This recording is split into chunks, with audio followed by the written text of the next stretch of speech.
বিজেপির ভয় ভাবুকি নচলিব বিজেপির ভয় ভাবুকি নচলিব রাহুল গান্ধী জিন্দাবাদ কংগ্রেস জিন্দাবাদ বিজেপি মুর্দাবাদ রাহুল গান্ধীর উপর দিয়া ভাবুকি প্রদান নচলিব রাহুল গান্ধী ভাবুকি দিয়া বিজেপি নেতাসকলের বিরুদ্ধে ব্যবস্থা গ্রহণ করক রাহুল গান্ধী জিন্দাবাদ বিজেপির ভয় ভাবুকি কংগ্রেসে কেতিয়াও নামানে বিজেপির প্ররোচনা নচলিব বিজেপির প্ররোচনা নচলিব রাহুল গান্ধী জিন্দাবাদ রাহুল গান্ধী জিন্দাবাদ নেতৃত্ব মাননীয় রাহুল গান্ধী ডাঙৰীয়াৰ ওপৰত অবিৰতভাৱে আজি কিছুদিনৰ পৰা কিছু বিজেপিৰ প্ৰৰোচনাত পৰি কিছু নেতাই উত্তেজনামূলক প্ৰৰোচিতমূলক কথা কৈ আহিছে।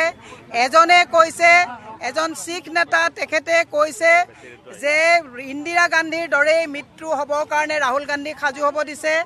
আৰু এজন শিৱসেনাৰ বিধায়ক চিন্দে সমষ্টিৰ তেওঁ সঞ্জয় আপোনাৰ গায়কোৱাৰ তেখেতেও কৈছে যে ৰাহুল গান্ধীৰ জিভা কাটিলে 11 লাখ টকা পুৰস্কৃত দিয়া হ'ব।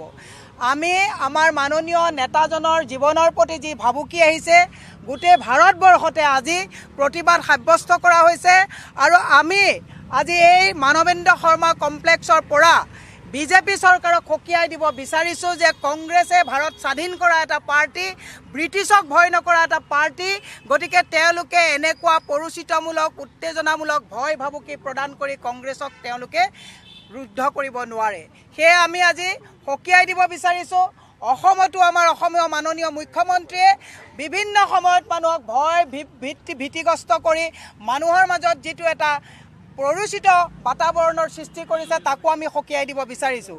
সেয়ে আজি অসম প্ৰদেশ মহিলা কংগ্ৰেছ, আমাৰ জিলা কংগ্ৰেছ সকলোৰে নেতৃত্বত আমি জিলাই জিলাই আজি এই প্ৰতিবাদী কাৰ্যসূচী আৰম্ভ কৰিছোঁ, যাতে বিজেপিয়ে ভয় আৰু ভীতি প্ৰদৰ্শন কৰি আমাৰ মাননীয় নেতাগৰাকীৰ প্ৰতি যিটো ভয় খাইছে। আজি তাৰিখত নৰেন্দ্ৰ মোদী যেতিয়া বিদেশত গৈছিলে তেওঁলোকে ভাড়া মানুহ দি পেলাই তেওঁ পপুলাৰিটি দেখুৱাইছিলে, কিন্তু ৰাহুল গান্ধী ডাঙৰীয়া যেতিয়া বিদেশত যায় আপুনি ৰাহুল গান্ধীৰ প্ৰতি যিটো মানুহৰ সমৰ্থন, ভাৰতীয়সকলৰ যিটো সমৰ্থন তাৰ প্ৰতি তেওঁলোকে ত্ৰস্তমান হৈ তেওঁলোকে গোটেই কথাখিনি ৰাহুল গান্ধীক নস্যাৎ কৰিব নোৱাৰি তেওঁলোকে এইবিলাক কথা ক'বলৈ মানুহক এৰি দিছে। সেয়ে আমি কৈছোঁ আমাৰ নেতা ৰাহুল গান্ধী ডাঙৰীয়াই ভাৰত জোৰো ন্যায় যাত্ৰাৰ জৰিয়তে গোটেই পৃথিৱীৰে সমৰ্থন লাভ কৰিবৰ কাৰণে তেওঁ সক্ষম হৈছে। আৰু বিজেপি ত্ৰস্তমান হৈ তেওঁলোকে এই নেতাগৰাকীৰ ওপৰত বিভিন্ন ধৰণৰ প্ৰৰোচিত বাতৰি কৰি ভয় আৰু ভীতিৰে তেওঁক প্ৰাণে মৰাৰ যিটো ভাবুকি দি পেলাই তেওঁলোকে ৰুদ্ধ কৰিব বিচাৰিছে কংগ্ৰেছক, তাক আমি গৰিহণা দিছোঁ। আৰু এইসকল নেতাক মোদী চৰকাৰে অতি সোনকালে কাৰায়ত্ব কৰি তেওঁলোকক গণতন্ত্ৰৰ প্ৰতি যাতে ভাবুকি কঢ়িয়াই আনিব নোৱাৰে তাৰ কাৰণে আমি আজি এই প্ৰতিবাদ কাৰ্যসূচী আৰম্ভ কৰিছোঁ। কাৰণ তেওঁলোকৰ টেটুলৈকে কৰাপশ্যন কৰি পুত গৈছে। এতিয়া তেওঁলোকে দেখিছে তেওঁলোকে শাসনৰ পৰা আঁতৰাৰ সময় আহি পৰিছে। তেওঁলোকৰ 303 পৰা 240 হৈছে আৰু তেওঁলোকে জানে যিকোনো মুহূৰ্ততে তেওঁলোকৰ গভৰ্ণমেণ্ট পৰি যাব পাৰে। আৰু তেওঁলোকৰ চৰকাৰ যদি আপোনাৰ ভাগি যায় তেতিয়াহ'লে তেওঁলোকে এই যোৱা 10-11 বছৰত তেওঁলোকে যিখিনি দুৰ্নীতি কৰিলে, তেওঁলোকে যিখন ভাৰতৰ সংবিধানে দিয়া ৱেলফেয়াৰ ষ্টেট যিটো কনচেপ্ট, সেই কনচেপ্ট তেওঁলোকে ভৰি মোহাৰি মাটিত আপোনাৰ মিহলি কৰি পেলালে। এই কথাবিলাকত তেওঁলোকে ভয় খাইছে, কাৰণ তেওঁলোকে জানে তেওঁলোকৰ চৰকাৰ যোৱাৰ লগে লগে তেওঁলোকৰ সকলো বাঘা যিবিলাক নেতা আছে সেইবিলাক সকলো আপোনাৰ জেলৰ ভিতৰত সোমাব লাগিব। গতিকে তেওঁলোকে যিকোনো প্ৰকাৰে আজি যিটো এটা নতুন আন্দোলন সৃষ্টি কৰি গোটেই সমগ্ৰ ভাৰতবৰ্ষই নহয় যে সমগ্ৰ বিশ্বতেই ৰাহুল গান্ধী ডাঙৰীয়াই যি আপোনাৰ পদক্ষেপ লৈছে, মানুহৰ গোটেই সমগ্ৰ ভাৰতবৰ্ষৰ যুৱ প্ৰজন্ম বিশেষকৈ যিখন দেশক আজি এখন যুৱ দেশ বুলি কোৱা হয়, এই যুৱকসকলে ভাৰতবৰ্ষত ৰাহুল গান্ধীৰ নেতৃত্ব মানি লৈ তেওঁৰ সমৰ্থনত আগি পৰিছে। আৰু সেয়েহে ভয় খাই ৰাহুল গান্ধী ডাঙৰীয়াৰ জীৱনলৈ ভাবুকি কঢ়িয়াই আনিছে।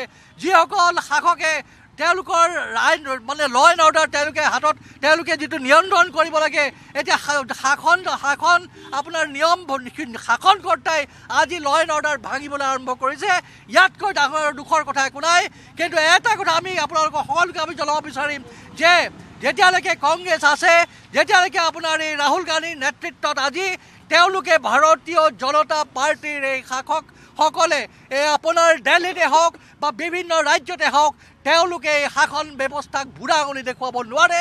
তাৰ কাৰণে ৰাইজ আৰু কংগ্ৰেছ দল সদায় সষ্টম হৈ থাকিব। দুগৰাকীকে নেতাই ৰাহুল গান্ধীৰ জীৱনৰ প্ৰতি ভাবুকি দি যি মন্তব্য দিছে, ৰাহুল গান্ধীৰ জীৱনৰ প্ৰতি যি ভাবুকি দিছে, তাৰ প্ৰতিবাদত গুৱাহাটী মহানগৰ জিলা কংগ্ৰেছ আৰু আমাৰ অসম প্ৰদেশ মহিলা কংগ্ৰেছে যি প্ৰতিবাদী কাৰ্যসূচী আয়োজন কৰিছে, সেই কাৰ্যসূচীৰ সমৰ্থনত আমি সকলোৱে ইয়াত সমবেত হৈছোঁ।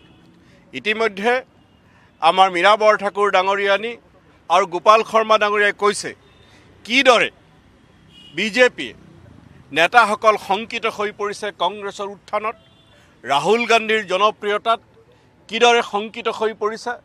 কাৰণ তেওঁলোকে জানে যে তেওঁলোকৰ সান্দহ খোৱা বালি তল পৰাৰ অতি উপক্ৰম হৈছে আৰু সেইকাৰণে তেওঁলোকে চলে বলে কৌশলে ক্ষমতাত থাকিবলৈ খুজিছে। প্ৰতিটো মুহূৰ্তত সংবিধানক ভৰিৰে মহাৰিব খুজিছে, জনগণৰ মাজত বিভেদ সৃষ্টি কৰিব খুজিছে আৰু গণতান্ত্ৰিক উপায়েৰে যিহেতু তেওঁলোকে দেখিছে যে ৰাহুল গান্ধীক প্ৰতিৰোধ কৰাটো সম্ভৱ নহ'বগৈ, কংগ্ৰেছক প্ৰতিৰোধ কৰাটো সম্ভৱ নহ'বগৈ, সেইকাৰণে এতিয়া তেওঁলোকৰ মাজত তেওঁলোকৰ দলত কিছু সন্ত্ৰাসবাদীৰ সৃষ্টি কৰিব খুজিছে। তেজিন্দৰে হওক বা মহাৰাষ্ট্ৰৰ বিধায়কগৰাকীয়ে হওক, এইবিলাক একজন সন্ত্ৰাসবাদী। আন নালাগে আজি অসমৰ মুখ্যমন্ত্ৰীয়ে কি কৈছে, আমি বিচাৰোঁ যে আলফা আলোচনাৰ মজিয়াত আহিব লাগে আলফাক, কিন্তু অসমৰ মুখ্যমন্ত্ৰীয়ে উচতনি দিছে যে আলফাই ভাৰতৰ অন্য প্ৰান্তত আলফাই আক্ৰমণ কৰিব লাগে, বোমা বিস্ফোৰণ ঘটাব লাগে। ইয়াৰটো কি বুজায়? অসমৰ মুখ্যমন্ত্ৰীয়ে যে আজি এই তেজিন্দৰ বাহিনীত যোগ দিছে সেই কথা সূচায়, অসমৰ মুখ্যমন্ত্ৰীয়ে যে সন্ত্ৰাসবাদত প্ৰশ্ৰয় দিছে সেই কথা বুজায়। আৰু সেইকাৰণে আমি ভাৰত চৰকাৰক দাবী জনাওঁ, যদি সংবিধানৰ প্ৰতি সন্মান আছে